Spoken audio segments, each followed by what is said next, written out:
I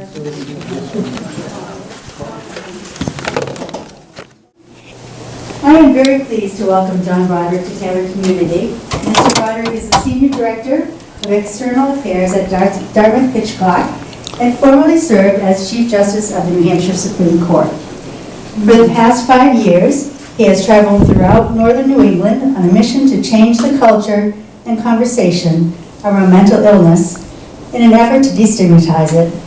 He says it is the most important work he has done in his entire professional life. Now it's my pleasure to introduce John Broderick. Thank you. Thank you. Thank you for coming out tonight and being here to hear this talk. I've been traveling and speaking wherever I'm asked over the last 5 years. I've traveled over 90,000 miles. I've been driving throughout northern New England. I've spoken at over 250 middle schools and high schools to over 100,000 kids and another 40,000 adults. And I am on a mission to change the conversation and the culture around mental illness. And we need to. You all know that. But we haven't done it, and we haven't done it for generations. And I was part of the problem myself. I'm a baby boomer, as you might guess. I'm not part of the problem now. I want to solve the problem. If I could do it by myself, by the way, I wouldn't be bothering anyone. I wouldn't be driving anywhere, but I can't do it by myself. But we could. We could if you want to help. That's why I'm here. I grew up in Massachusetts. I'm sorry about that, but someone has to grow up in Massachusetts, and it was me. I grew up in a town north of Boston, the same town Forrest grew up in. I love that town. I come from a very middle-class family. My dad was a high school science teacher. And my mother wanted to be a nurse, but her family couldn't afford that, so my mom worked in an office in the neighboring town. I lived in a really nice neighborhood, very leafy neighborhood growing up, but it was real middle class. My best friend, when I was 10 years old, lived right across the street from my house. His father was a graduate of MIT. In my childhood, in my neighborhood, MIT was rock star status. My friend's uncle, his dad's brother, never finished high school. He was an inpatient at the Danvers Mental Hospital in Danvers, Massachusetts. Every adult who ever spoke at that place, every kid, including me, used to call it the nut house. We must have thought that was funny. Nobody was embarrassed to say that, by the way. Nobody was ashamed. Looking back all these years later, we all should have been ashamed. We all should have been embarrassed, but we weren't. And in the summertime, usually on a Sunday, my friend's father would pick his brother up at the nut house and bring him to their house across the street. I can still remember that man in my mind's eye. I still see him. He'd be standing by the garage looking at the flowers, sometimes walking around the yard. He never looked at me, never gestured to me, never spoke to me. But on those Sundays, I never had the courage to cross that road to play with my friend. I just didn't. And even as a kid, I knew that that guy somehow must have been a one-off, because everybody else in my town of 20,000 people had perfect mental health. Every marriage in my town was happy, too. That's the bubble I grew up in. I don't live there now, but I did for much of my life. And when that man would leave our neighborhood late on those Sunday evenings, those warm summer nights, I felt safe again. I felt safe again. And I knew even as a kid, even as a 10-year-old, that I would never know anyone or see anyone the rest of my life who had a mental health problem. And I was wrong about that, by the way, which is one of the reasons, with the help of Dartmouth Hitchcock, I've devoted most of my waking hours in the last 5 years doing what I'm doing tonight. I would do it every day if I could. I'm smarter now. Some decades after that childhood I described, in a different state, namely this state, and on a street somewhat different than the one I grew up on, mental illness crossed that road from my childhood and entered my own house. Disguised for what it was, undetected for what it was, but it was there, and it was growing. I had 2 sons, 11 and 13. It took up residence in my 13-year-old son. He didn't know he had a mental health problem. It makes sense when you think about it. How would you know that? Just how you feel, how you react to other people or circumstances. He thought it was just him, and we didn't see it for what it was. When he graduated from the 8th grade, it was a Saturday morning, as I recall, and he woke up that day and told his mother and me that he wasn't going to his graduation. And we thought he was just lazy. It was summer. He wanted to be done. And we said, you have to go to your graduation. And so he went, but he wasn't that happy about it. My son was a really talented artist, genuinely talented. He spent a lot of his time as a kid and through high school in his room with the door closed, drawing.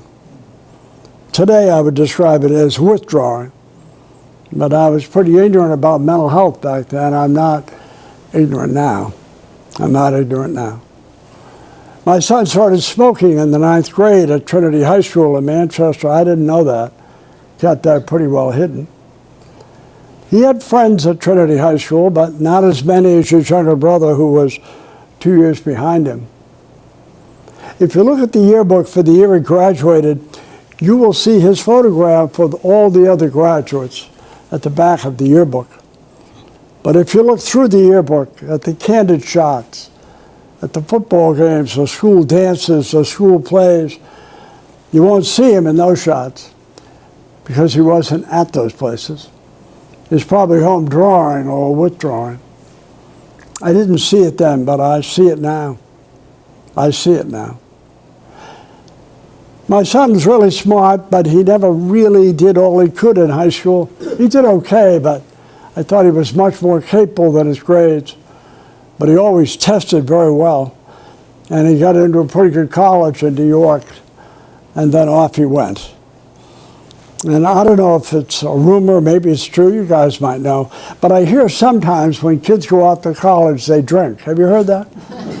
It could be true. Sadly, with my son, it was true.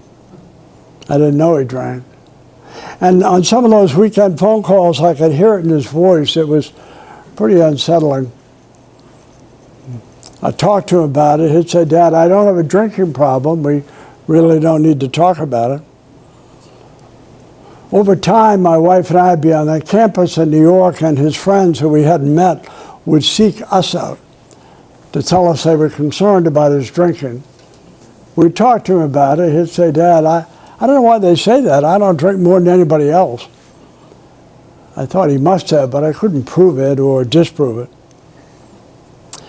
My son got a bachelor's degree.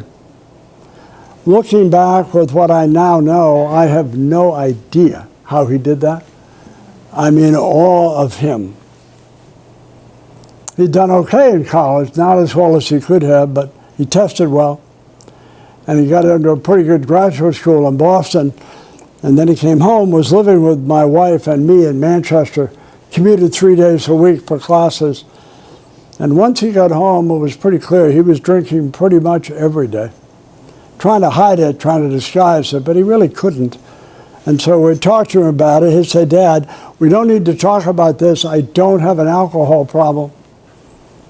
Seemed pretty clear to us, but we must have talked about it too much because he moved north to Boston to finish his schooling. He got a master's degree. I have no idea how he did that. He must have willed himself to that degree. And when he got his degree, he got a job pretty quickly, which wasn't surprising. He's really smart, I mean really smart. Handsome, funny, a great artist, a self-taught musician. So it wasn't surprising he got a job quickly, but it was surprising that it only lasted 6 months. Not my fault. I lost the job, Dad. Not my fault. The next job took longer to get and lasted for less time, but not his fault. He lost the job. And then he came home. He was living with us, my wife and me, and he was drinking pretty much every day, trying to hide it, trying to conceal it, but it was pretty obvious. And he didn't want to acknowledge he had a problem. And after a while, my wife and I reached out to the alcohol experts and told them what I told all of you here. And they didn't hesitate, by the way. They said, Judge, let me explain what's going on. Your son is an alcoholic, and you and your wife better deal with that. You've got to accept that. And you should start going to classes for family members of alcoholics. And so my wife and I started doing that, as hard and painful as that was. My son thought it was ridiculous. Dad, I don't have a drinking problem. I'm not an alcoholic. If I didn't have these feelings, Dad, I wouldn't be drinking. I tell that to the alcohol people. That didn't dissuade them either. Judge, every alcoholic has a reason they drink. He's an alcoholic. And you and your wife are going to have to accept that, because at the end of the day, you're going to have to make a choice, and here it is. You can either put your son out, literally out of your house, let him hit bottom. I remember that expression somewhere in my childhood. You probably do too. Let him hit bottom and turn his life around. Or you can let him stay in your house. He's going to die drinking in your house, right? Not tomorrow or next month or next year, but you can't drink like he's drinking and have a long life. And we didn't like those choices. Up to this point, by the way, no friend, no family member, and sadly not us, ever said, do you think he could have a mental health problem? We finally persuaded my son, who didn't have a drinking problem, to go to alcohol rehab. And then it was like the world tour of alcohol rehab. New Hampshire, Connecticut, Hyannis, Massachusetts, and finally he went to Florida. And when he was in Florida, my wife and I were praying that he'd have some insight about his drinking. It was a scary time. After weeks in Florida, I picked him up at Logan Airport, and as we were walking to baggage claim, he said, Dad, I had a drink on the plane on the way home, but I don't have a drinking problem. So it hadn't taken. Nothing had taken. His life was going backwards at 100 miles an hour. He would get part-time jobs, hourly rate jobs, nothing appropriate for his degree. He'd go to graphic design classes wherever he could. He always excelled. He was genuinely talented. But his life just couldn't get started. His younger brother had just gotten his master's degree, was moving forward, was married. As you would hope, his life was moving ahead. My older son, with all his gifts, was stuck and going backwards. But he couldn't see it or acknowledge it. And finally, my wife and I had to make that choice they told us about. And we loved our son, as you might imagine. It seemed like we had no choice. And so after a lot of anguish, we decided to put him out, literally out. It seemed like the only route. And so we did that.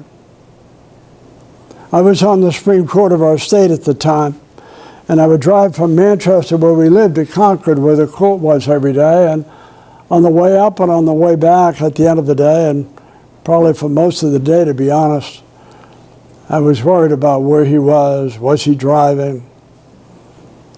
Was he drinking? And thinking that we had failed him somehow. That we had failed him somehow. He called a couple of times and wanted to come home, and we said no. We said no. He was sleeping in his car. He was sleeping at the shelter some nights. When he was eating, he went to the soup kitchen. He continued to drink. And after about 3 weeks of that agony and not wanting that phone call that no parent ever wants to get, we brought him home. And when he came home, he was drinking as much as he had been when we put him out. Nothing had changed. He was trying to hide it. He was getting better at concealing it, but nothing had changed. And looking back, I believe that he was scared to death that we'd put him out again. And he knew he couldn't go out again. So one night when he had been drinking, he assaulted me. I went to the intensive care unit at the Elliott Hospital in Manchester. I have no memory of it, but that's what happened. My master's educated, funny, handsome, decent son was arraigned in a public courtroom. Before a lot of press, I was on the Supreme Court. It was a story. He was issued an orange jumpsuit and sent to the Valley Street Jail in Manchester. Trust me when I say I wasn't popular at the Valley Street Jail. You never want to go to that place. You certainly don't want to go there if your dad's a judge. It was all over the news here in Massachusetts. They wrote about it in the New York Times, Los Angeles Times. When I was in the ICU, my doctors went on the Today Show to talk about how I was doing. Obviously, I didn't know anything about that, but my wife was dealing with all that. I have no idea how she did that. I have no idea. I know how my son dealt with it, but I wasn't exactly with the program to know about it. My wife visited my son at Valley Street when I was in the ICU. I was there for 6 or 8 days. And she told me later, the first time she saw him, he had his jumpsuit on and his ankles were shackled. They talked on a phone with plexiglass between them. And she said he was very upset. He said, "Mom, I can't believe I did that to Dad. Just tell me he's going to be okay. I can never forgive myself." In the early days, she didn't know. He said, "Mom, they don't allow visitors here but twice a week. But if you went to the street corner, I can see from my cell, right by the cemetery, on the days and times we agreed on, I could at least see you, and I would know my family hadn't abandoned me." And so my wife by herself, this was late March, early April, kind of dreary, she'd drive to the street corner by herself. She'd get out of the car, she'd wave at the jail. It was multiple stories. She said, "I didn't know what floor, what window, or even if he was looking out." She said, "I always gave him a thumbs up sign before I left that corner." She said, "I was glad I was that far away because he couldn't see me crying." And then she'd drive home. Some days she'd drive from the street corner to the intensive care unit. I don't know how she did that. After 6 or 8 days, I remember being wheeled down a corridor at the hospital. It's the first time I knew I was in the hospital. I had no idea why I was there. And the fellow who was pushing me, I said, "What am I doing in the hospital?" He said, "I think you fell, Judge." I felt really sore for someone who had fallen, but I didn't have any other information, so I accepted it. And then they brought me to a private room on the top floor. It was a pretty big room. And by the way, when you visit people at the hospital, try not to say to them, "I love your room." Don't say this. I hated my room. Oh, I hated my room. Anyway, after a day and a half, my wife and I were finally alone, just the two of us. And she told me, as best she knew, what had happened. And I hadn't fallen. And she told me where my son was. And we just cried. I've been a judge and a lawyer my entire professional life, so I knew what that meant for him, for us, even for his brother. I didn't pretend to understand it. If I had any understanding at all, it would be alcohol, when it's abused, can take people to bad places. I don't know the dictionary definition of hopelessness, but I know what it feels like. That's exactly what it feels like. I couldn't get out of bed to go home with my wife. I couldn't comfort my wife. I couldn't talk to my son. I couldn't get out of bed without help. Thank God for nurses. I love nurses. I mean that. Nurses are the care in healthcare. Sometimes they'd sit with me at 2 or 3 in the morning and we'd be talking. I said to a nurse one night, shouldn't you be doing something more important? She said, I thought this is important. It was, too. When I got out of the hospital, I wasn't allowed to visit my son. The court wouldn't allow it. I would have. So my wife would go twice a week. She'd go the other days. Agreed on to that street corner. Sometimes, eventually, friends who had known my son since he was little would give my wife a break and go to visiting day. It was endless. I didn't see my son again for 6 months. That was the day he was taken from the Valley Street Jail to a windowless basement courtroom in Manchester where he would be sentenced to the state prison. I hope you don't have that day in your life. I would have bet you everything I ever did or owned or might ever do, I could never be my family. It was on that day. My wife and I were seated in the public section in the first row. My son came in through a side door. He had civilian clothing on. I wouldn't see that again for years. And he walked over to us with a bailiff at his elbow, and I stood up. He gave me a big hug. I squeezed him. He said, Dad, I'm so sorry. Just tell me you're going to be okay. I said, they tell me I'm going to be fine. I said to him that morning, I said, look, if you don't quit, your mother and I won't quit. I wasn't sure I believed that, but that's what I told him. And then he was sentenced to 7.5 to 15 years in the state prison. I don't know how he didn't pass out. I don't know how we all didn't pass out. He'd served 6 months at Valley Street, so he didn't have to serve that twice. The court suspended 4 of the 7. He said, maybe they'll parole you. You can get out after 3 years, but he was definitely going away for 3 years. My master's educated son. I asked the court if we could see him for a minute before he left, and so the court allowed that. The bailiff was in the room. And then he was off. That was a long ride home that day.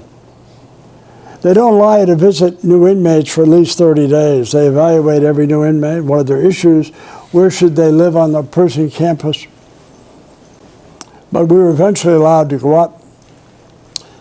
We met in the secure psychiatric unit of the state prison. That's not where my son was housed, but it's where the meeting took place.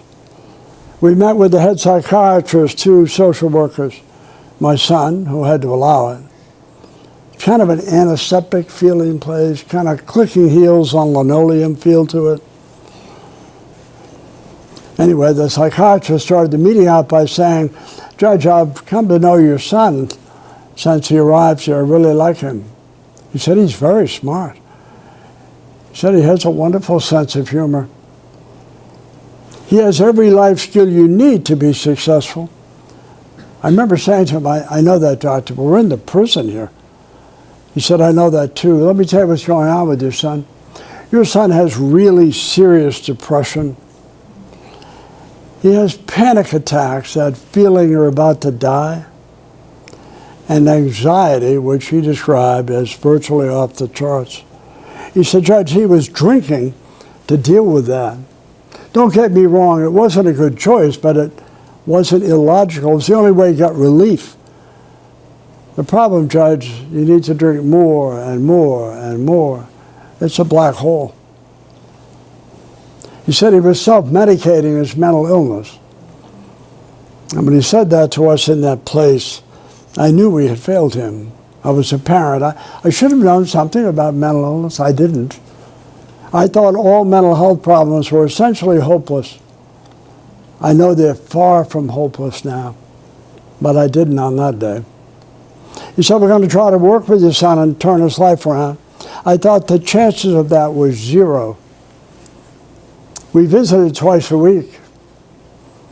I was on the Supreme Court. 20% of my day job, by the way, was hearing appeals from the very people he was living with 24/7. As you might imagine, I wasn't really popular at the prison. If that was your son, you'd worry about him too. He was very brave about it. I said to him one day, I said, you know, if you feel imperiled here, I'll leave my job. You're more important to me than my job. He said, Dad, don't do that.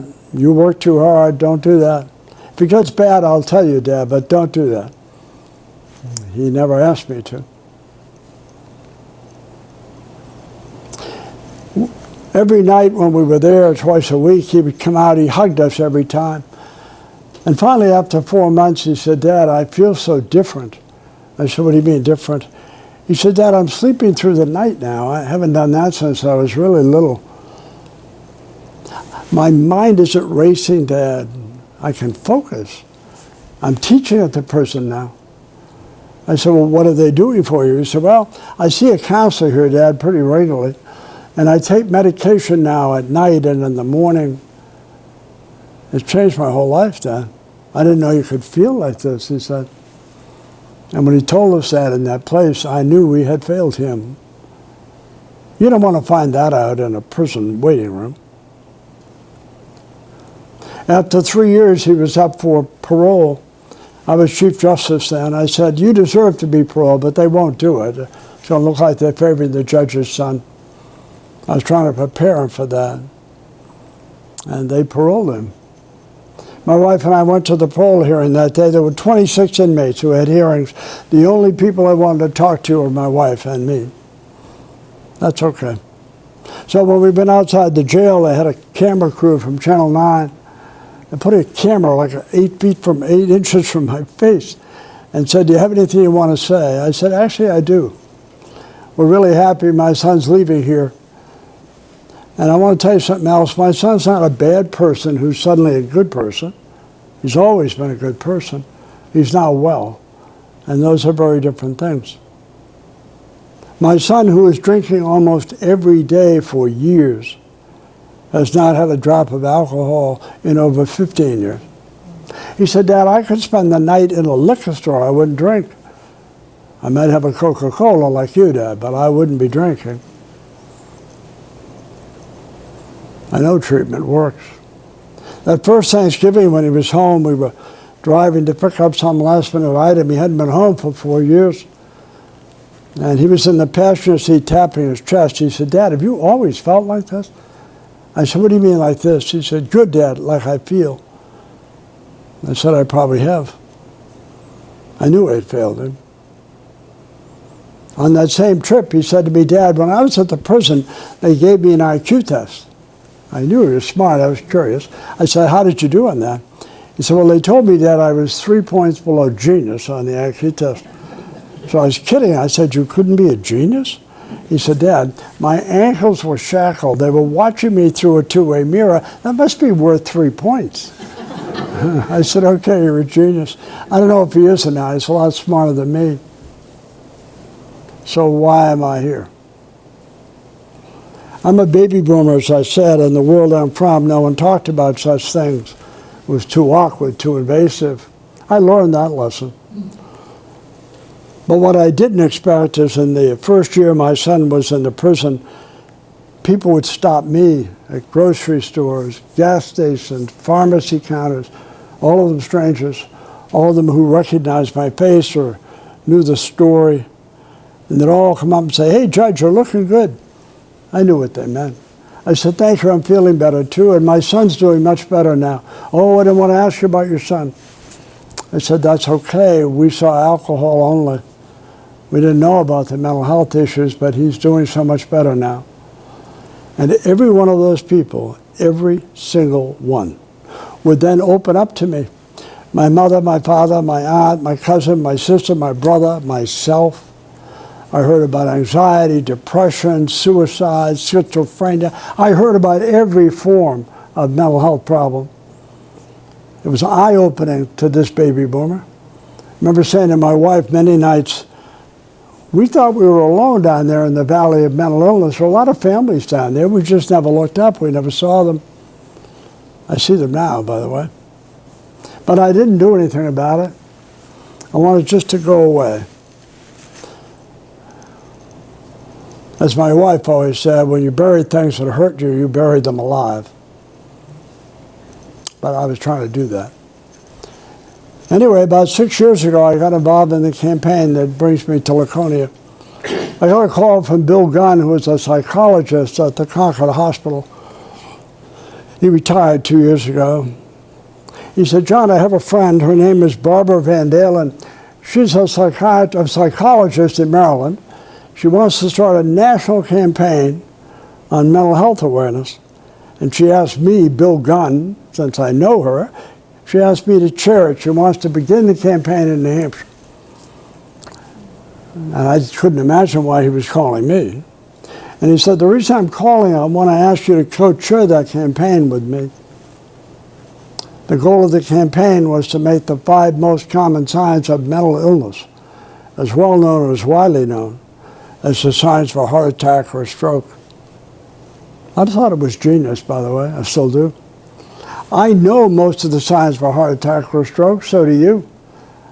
I don't think most of us went to medical school, but we learned them to save lives, people we cared about. So I got involved in the campaign, had no idea where it would take us. I checked with my son first. He said, Dad, I don't want to be part of it, but it's really important we start talking about it. So I got involved. We had to raise money. I was dean of the law school at UNH for 5 years, so I know what raising money feels like. This didn't feel like raising money. I started out by going to Dartmouth Hitchcock. I didn't work there. I had met the CEO once for about 10 minutes.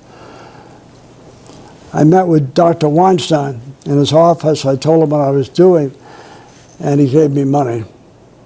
The New Hampshire Hospital Association gave me $40,000 on a phone call while I was in the parking lot of a mall. I knew I was onto something. We raised $150,000 in no time.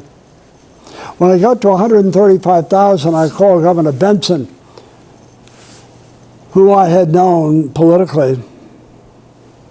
He appointed me Chief Justice. Anyway, I called Governor Benson. He's a wealthy man. I said, Governor, I'd love to come see you, and I told him why. He said, how far shy are you of your goal? I said, I need to raise another $15,000. He said, you don't have to come see me. I'll send you a check. I should have said $50,000. Pretty silly. God love him. He did, too. We ended up raising over $300,000. I heard so many stories. We launched this nonpartisan, non-political awareness campaign on a Monday morning, May 23rd, 2016, in an empty chamber at the State House in the House of Representatives. Beautiful room, gorgeous room. I asked the speaker if we could use the chamber. They weren't in session. I didn't think it was a smart idea, but others thought we should try. I thought nobody would show up. I thought, on a Monday morning at 10 a.m., are you kidding me? For this? Anyway, when I arrived there that day, there were 425 people in that chamber. 3 members of the Supreme Court, the Chief Justice of the Superior Court, the Attorney General, the Catholic Bishop, the Episcopal Church, the Jewish community, hospital CEOs, business executives, law enforcement, mental health professionals, and families. It was the single most impressive room I had seen assembled to that point in all my decades in New Hampshire. I knew we had touched a nerve. Every member of our congressional delegation was there. Then Governor Hassan was there too. It was stunning. Barbara Van Dalen, the woman behind the 5 signs, she was there that morning. She asked this question of that room. If there's anyone in this chamber this morning, she said, who's been untouched by mental health issues, yourself, your family, your friends, your co-workers, your extended family, if you've never been touched by it, she said, please raise your hand. I was sitting behind her up on the dais. I had no idea what to expect, so I was scanning the room to see how many people had been untouched. Not one hand went up. Not one hand went up, meaning every single person had been touched.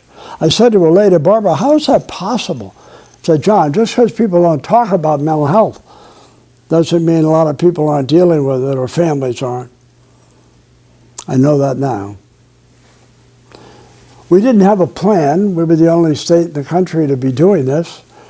So Peter Evers, who was the head of Riverbend, I love Peter Evers, Bill Gunn and myself were co-chairing this campaign. So we decided to see if anyone would ask us to speak anywhere. That was our strategy. Pretty passive, but we had no other idea. As I said to you, in the last 5 years, I've spoken over 680 times in 5 states, sometimes beyond, to well over 130 or 40,000 people. It has so opened my eyes. It has so opened my eyes. One of the first places I went was Pembroke Academy at the high school outside of Concord. I hadn't spoken to young people. I hadn't spoken anywhere, really. I got there that day. The principal said, we can't do this in the auditorium. It's not big enough. So we moved it to the gym. Doesn't everyone want to give a serious talk in a gymnasium with 40-foot ceilings, the high school kids at 9 in the morning? And then he said to me, I'd like you to meet the reporter here from the Concord Monarch. She's going to cover this. And I thought, oh my God, the campaign's going to end this morning. So I went into the gym. I was on a 6-inch riser directly under the basketball net behind a fixed podium with a gooseneck microphone. There were no chairs on the floor. The kids were in bleachers on both sides. 840 kids, I was told. It was 9 a.m., and as I stood up there, I thought, this is not going to work. They're probably saying, whose grandfather is this guy, and why is he bothering us at our school at 9 a.m.? That was my image. Anyway, the principal introduced me, and I had to talk, so I did. I spoke for 35 or 40 minutes, as I have here. And when I finished speaking, there was dead silence. I mean, dead silence. And I thought, maybe they don't know that I'm not talking anymore. Maybe I should wave to them, let them know I'm done. Or maybe they don't care what I'm saying. That's what I was thinking. It was so awkward. And so the principal was behind me, and he stepped up on the little riser, shook my hand in the dead silence. And after about 3 or 4 seconds, seemed like 3 or 4 minutes to me, and almost all at once, 840 kids stood up on both sides of that gym, started whistling and applauding, bouncing off those block walls. The principal said, I'm shocked by this. I said, you're shocked. I said, they're not applauding me. They don't even know me. You know what this generation is saying? I love these kids, by the way. I love this generation. They don't get nearly the credit they deserve, but they will. What they're saying is, I agree with this guy. Why aren't we talking about it? Why aren't we dealing with it? That's what they're saying. A few weeks later, I was at a much larger school in central New Hampshire. The bleachers went literally the ceilings on both sides. I had a microphone in the middle of the gym floor. I felt like a quiz master, trying to keep the attention of all these high school kids. And you want to know something? These kids listen. That should both impress you and concern you. This old guy talking about mental health awareness to young people, and they're fixated on me. Not me, but it's this topic. And when I finished speaking that day, they stand up and applaud. Not me, trust me, I know that. It's this. And then for the first time that day, kids started to come up to me, open up to me. I was vulnerable, I was safe.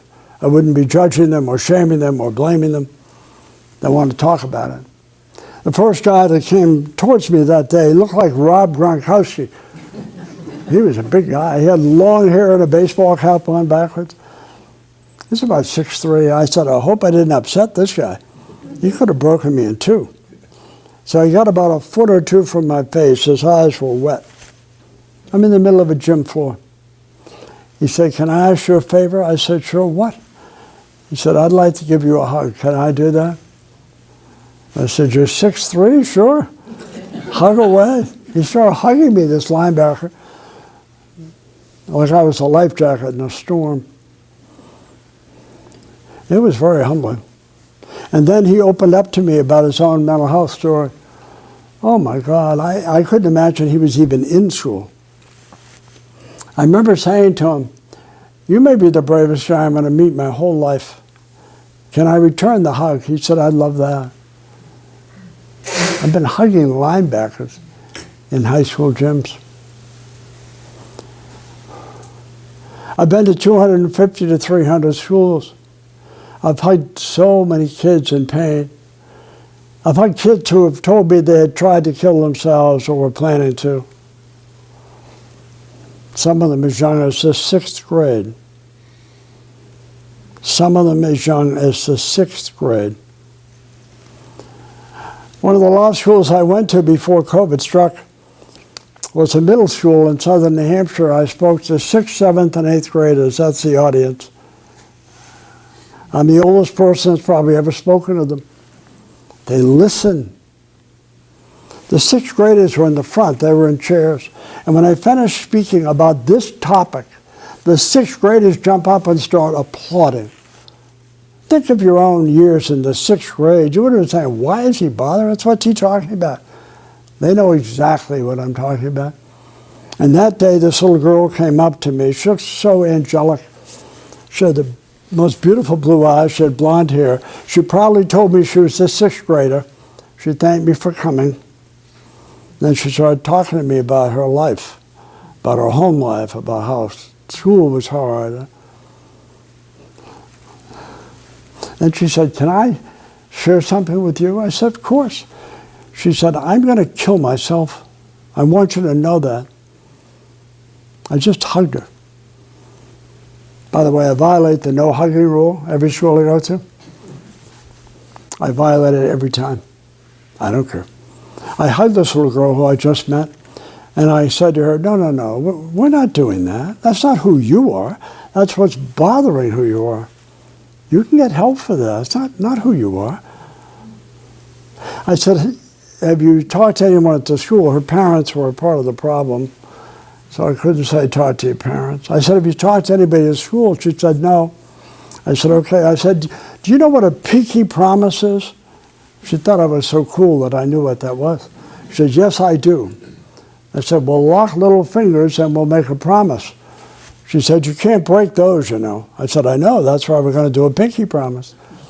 So I extended my hand. Her little finger was dwarfed by mine, this little girl I had met a minute earlier. So she said, "What are we promising?" So I said, "We're promising you're going to see a counselor today and tell them everything you told me. You promise?" She said, "I promise." I wouldn't have left the school, by the way, without talking to somebody. Anyway, after she did the pinky promise, she stepped forward and hugged me and then ran out of the gym. I went to the lunch periods, which are 6 in number. Every 22 minutes, they have 100 kids come into lunch. The principal wanted me to go to the lunchroom. I thought this would be awkward. Talk about the oldest guy on earth at a middle school. I said, "They're not going to talk to me." I didn't get a chance to sit down until the 5th lunch period. What kids share with me would raise your eyebrows. Oh my God. And finally, in the 5th lunch period, as I'm about to sit down, this little girl with the blonde hair is walking towards me with a woman who looks like she's in her mid-40s. And she came up to me. I love kids. She said, "Do you remember me?" I thought, "Do I remember you? I'll remember you the rest of my life." I said, "Of course I remember you." She said, "Do you remember we made a pinky promise?" I said, "Yes, we did."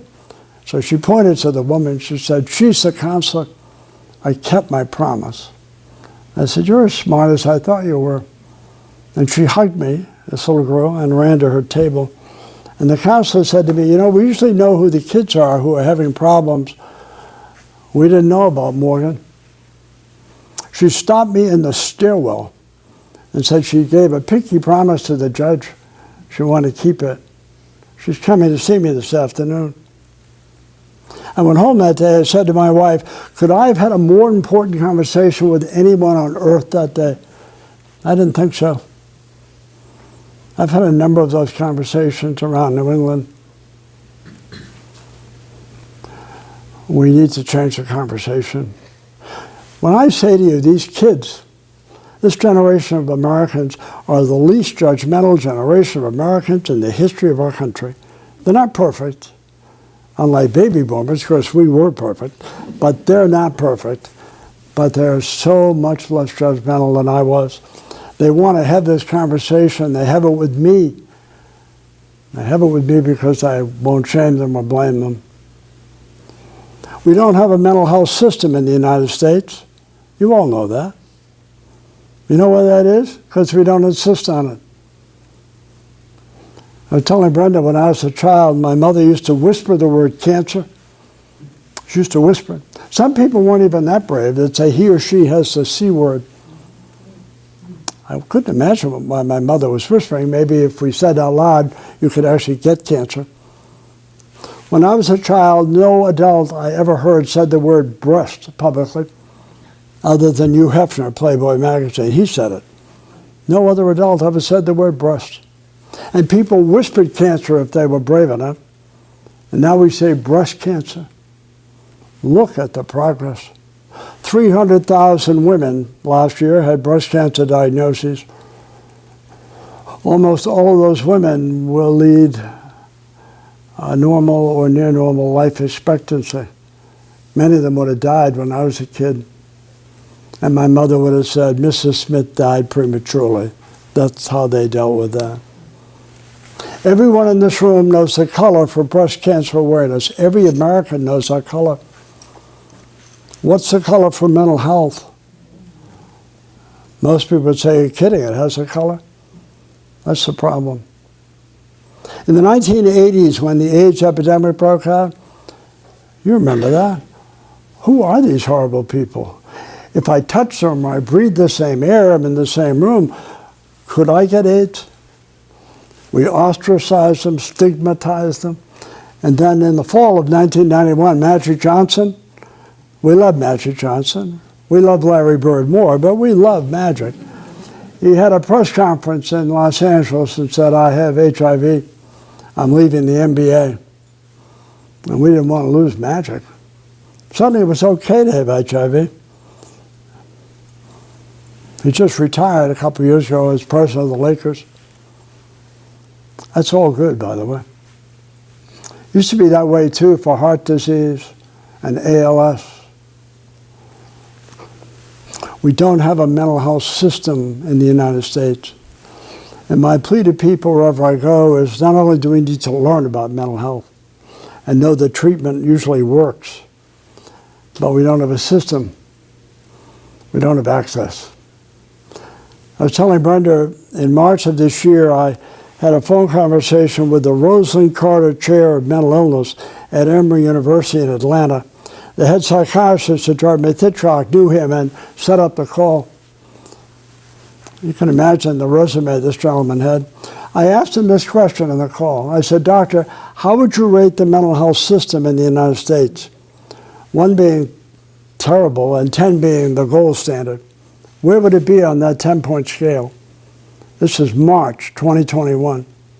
He said, John, I really can't answer that. And I said, can I ask you why? He said, sure, John, we don't have a mental health system in the United States. We have fragments, we have a patchwork. If you live on either coast and you have money and can afford private pay, yeah, eventually you'll get help. Everybody else? I have hugged so many parents in the last 5 years who have opened up about their own children. They're waiting 3 months, 4 months, 5 months, 6 months. Are we okay with that?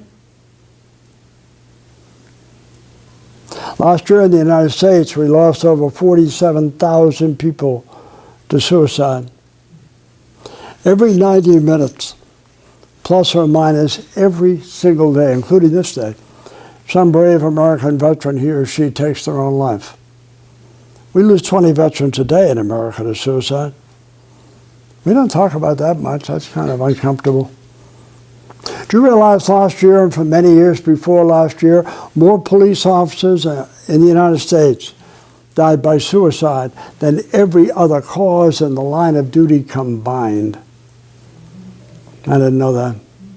You know, according to the CDC, from 2007 to 2017, the rate of suicide for people ages 10 to 24, the wonder years of life, it increased 56%. That's not just happening. Why is that happening? What are we doing about it? The Center for Disease Control every 2 years issues 80 questionnaires to public high school students across the country. 4 of the questions relate to mental behavioral health. 70 high schools in New Hampshire let their students take the test, only about 85 high schools in the state. And the response is overwhelming around the country. And then they average the numbers for every state, every school. The national average is 2019. This is before COVID. 46.6% of high school girls in America are depressed. It doesn't say, are you depressed? The question is, have you felt sad or hopeless for 2 consecutive weeks or longer in the last 12 months so that you haven't been able to engage in normal everyday activity? I asked the head psychiatrist at Dartmouth if that was a good way to ask the depression question. He said it's a great way to ask it. 46.6%. Are we all right with that? 26% of high school girls on that same survey, 2019, 26% said they had given serious consideration, that's the question, to ending their own lives in the previous 12 months. 15% had made plans to kill themselves. 11% of girls had attempted suicide 1 or more times. The number is 8.3% in New Hampshire, 8.9% in Maine. Why that isn't above the fold in every newspaper in America is beyond my comprehension. If 46.6% of high school girls had COVID or diabetes or breast cancer, it would be a national public health emergency. We're not doing it right. We're not talking about it. And I can say this I am a baby boomer. I see some people like me here. I have great respect for our generation, I do. We did some amazing things. We should be proud of that. But when it came to mental health, we shouldn't be proud of it. We bought into the cone of silence. Don't talk about it, don't ask about it, don't deal with it. That's not the answer, by the way. I'll close with this. I was at a school one day, a middle school. I was speaking to 6th, 7th, and 8th graders in New Hampshire. They were all on the floor. I was standing. So I must have looked 10 feet tall and 100 years old to them. They looked 5 years old to me. That's pretty disconcerting. I want to say, are you sure you're in school at your age? Anyway, they were great kids, and they listened. They listened. That should tell you all you need to know. And when I finished, I was standing by the exit with the principal, and these kids, 6th, 7th, and 8th grade kids, were leaving the gym, and they're doing high fives. Thanks for coming. Your talk was awesome. Thanks for being here. Thanks for sticking up for kids like me. And then, towards the end of that line was a young boy who came up to me with his right hand extended, and I grabbed it, and I held it. He said to me, thanks for coming to our school today and talking about this. I said, you're very welcome. He said, I want to tell you why I'm asking you, or thanking you. I said, oh, sure, why? He said, well, I'm on the autism spectrum myself. And your talk here this morning, he said, has changed my whole life. Can I give you a hug? This little boy started hugging me. He started crying. My eyes watered too. I hadn't changed his whole life. Believe me, I know that. But I think for the first time in his young life, he felt comfortable telling somebody what his challenges were, knowing that I wouldn't judge him or shame him or blame him. That little boy should be able to talk to anyone. He shouldn't have to pick me out of a crowd. We're not there yet, people. And one of the things that baby boomers could do, it's one of the things I'm trying to do, is to acknowledge that we didn't handle it well We still don't, by the way. We're still too proud. We're still too uninformed. You could be really strong spokespeople if you wanted to be. You could start having the conversation more publicly. Kids would love that.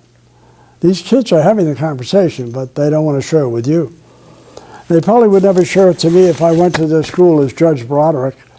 They don't know me from Adam. But they know this old guy seems to understand our problems, and he's willing to talk about them. These are cards we've given out. I brought some tonight. I hope you'll take one.